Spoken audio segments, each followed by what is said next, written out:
Dear Sam, I miss you so much. I haven't seen you in 7 years and it's really hard. I still think about you all the time. I miss snuggling up to you at your house, surrounded by the warmth of your dark blue comforter. I miss watching Billy and Mandy with you after school. I miss when you would come over and have tea parties with me and my mom. We didn't even get dressed up, but it was so much fun. I just miss having you around. We're writing an essay in class, and I wanted to know if I could write about you. I want to tell everyone how amazing you were. I want to write about how much fun we had at your house. You would always welcome me into the house by saying, "I think someone left something for you today." And I would run around the house picking up the loose change off the floor.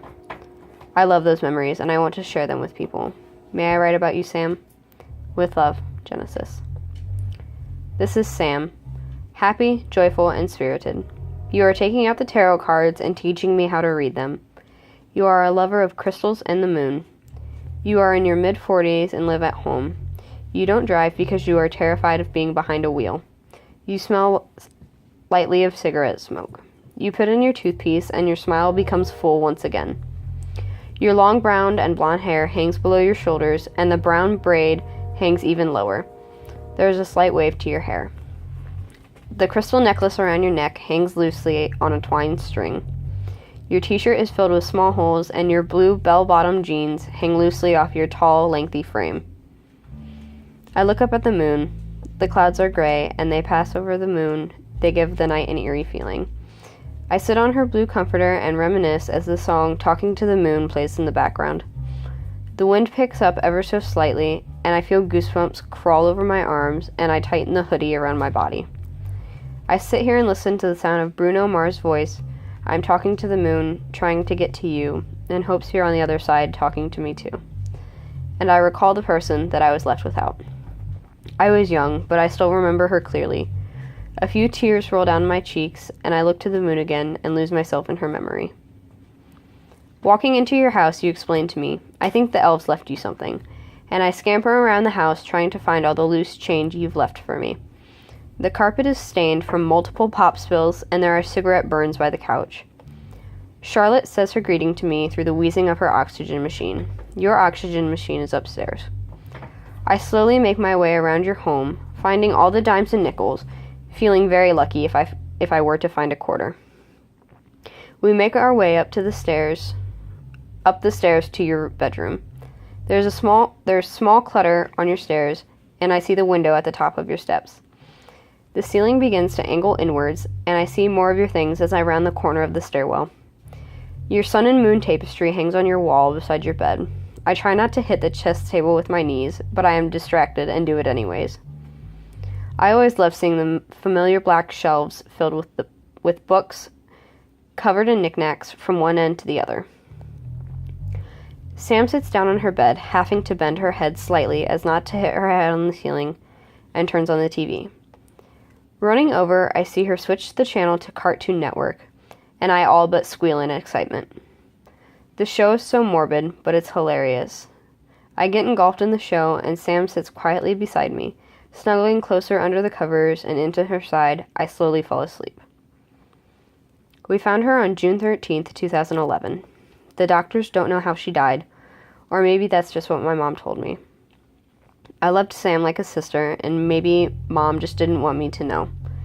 There was no funeral, not even an obituary in the paper for her. Sam had COPD, which caused her breathing to be challenging. She used an oxygen machine and would always cough and hack up nasty stuff. Having lung problems myself, she always told me, "You need to spit that stuff out or it's going to go right back where it came from."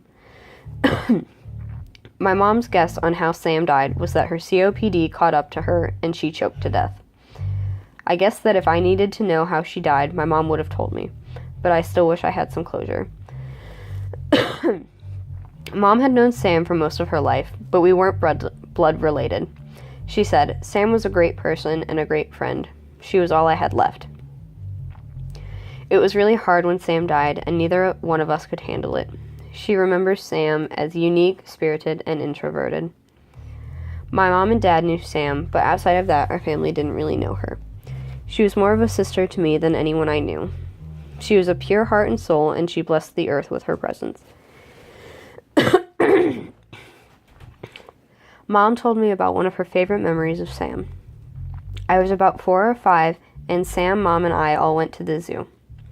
We walked around the entire zoo from beginning to end, but the exhibit that we kept circling back to was the elephants. The elephants looked strong and proud. The mothers were standing around watching while the babies played in the water. Mom said Sam adored elephants. So naturally, Mom took a picture of Sam and I. I was wearing a pink tie-dyed shirt with a sunflower on it, and I'm sitting on Sam's lap. We both look very happy as we smile into the camera. It still hangs at our house, and she recalls the memory every time she sees it. She still feels the pain, even though years upon years have gone by without her. All of this was overwhelming to me. I don't remember Sam as much as I did years ago. The wounds are still fresh, and I can still cry about her. I still miss her, but my few memories of her are fading. I remember the pain and the mourning of her. I remember few things about her as a person. I just remember how much I loved her. She was my best friend. I could talk to her about anything. I hold all of the feelings I had for her in place of where memories should be. The emotions I feel for her are overwhelming. I feel sadness, happiness, and sometimes even joy. Her memories, though they have faded and died, are still there. They still hurt. I'm so frustrated because all I want to do is remember her. I want to remember all of the fun times we had, and I just can't. My mind cannot bear to unearth the memories of her.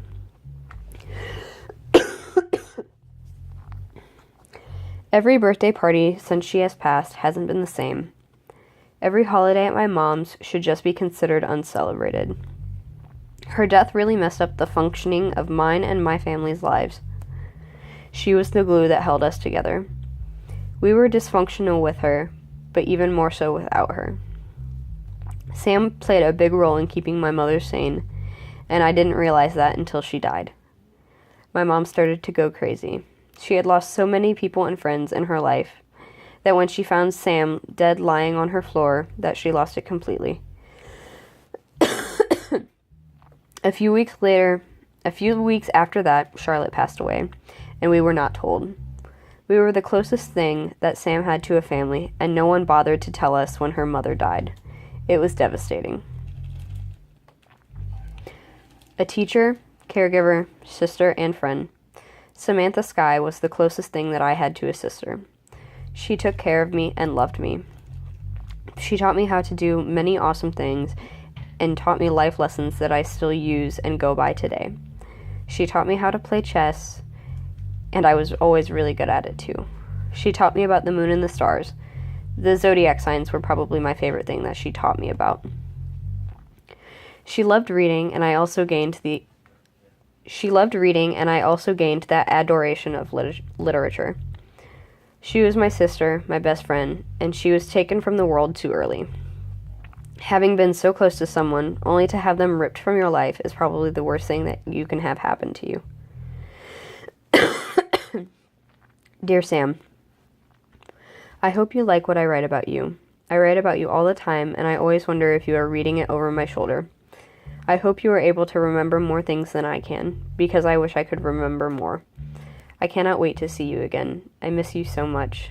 Take care wherever you are. I love you. Sincerely yours, Genesis.